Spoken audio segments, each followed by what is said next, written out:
Hi, I'm Briahna, And I'm Nicole. and today we'll be going over the integral test and p-series test and using them to determine if an infinite series converges or diverges.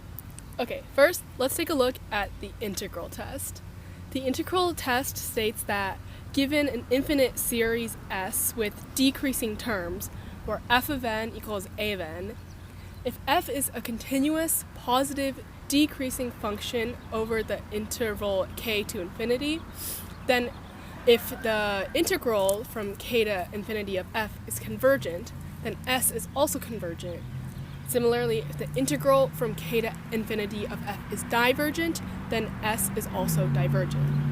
Okay, so with this in mind, let's do some practice problems to see how this plays out.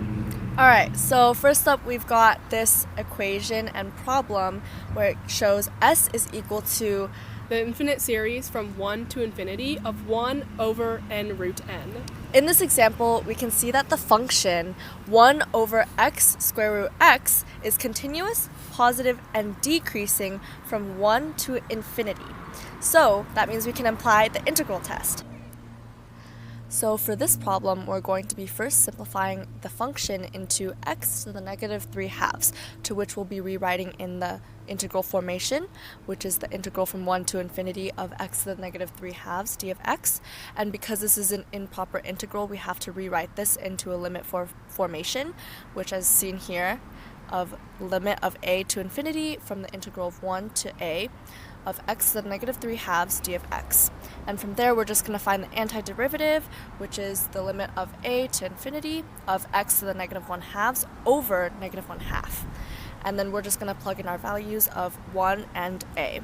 So that would give us the limit of a to infinity of negative 2 over the square root of a plus 2 over 1, which would equal 2. And because this integral converges, the series would thus also converge. Okay, let's look at another example. In the second example, we have the infinite series from 2 to the infinity of ln n over n. So once again, we can see that ln x over x is continuous, positive, and decreasing from 2 to infinity. Therefore, we can apply the integral test. Okay, so for this example, we'll take the integral from 2 to infinity of ln x over x dx, and then we want to rewrite it in the limit form, the limit as a approaches infinity of 2 to a of ln x over x dx. So now we'll take the antiderivative, so we're going to go the limit as a approaches infinity of 1 half ln x squared from 2 to a, and then once we put in a and 2, we can get the limit as a approaches infinity of 1 half ln a squared minus 1 half ln 2 squared.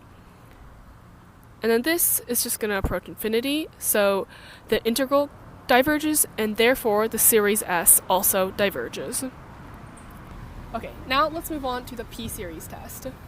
Alright, so the p-series test states that given an infinite series of the form of an infinite series going to infinity of 1 over n to the p, where k is greater than 0, if p is less than or equal to 1, then the series diverges. Similarly, if p is greater than 1, the series converges. It's pretty straightforward, so let's do some more practice problems and apply this test. Okay, so this first example, it's a very basic problem, just a series from 1 to infinity of 1 over n to the pi. So we can see this is in the correct form to apply the p-series test. Okay, so this series, we can clearly identify that p, in this case, p equals pi. Since we know that pi is approximately equal to 3.14, which is greater than 1, we know that the series will converge.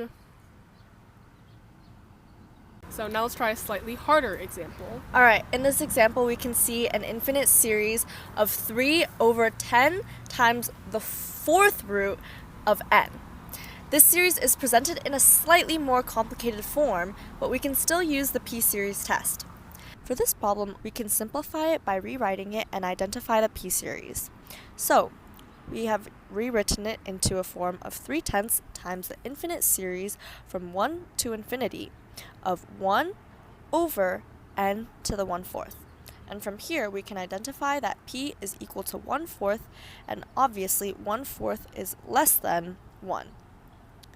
And so therefore, we can conclude from this that this series diverges because p is less than 1. Okay, thanks for listening to our lesson. That's all we have today. Thank you!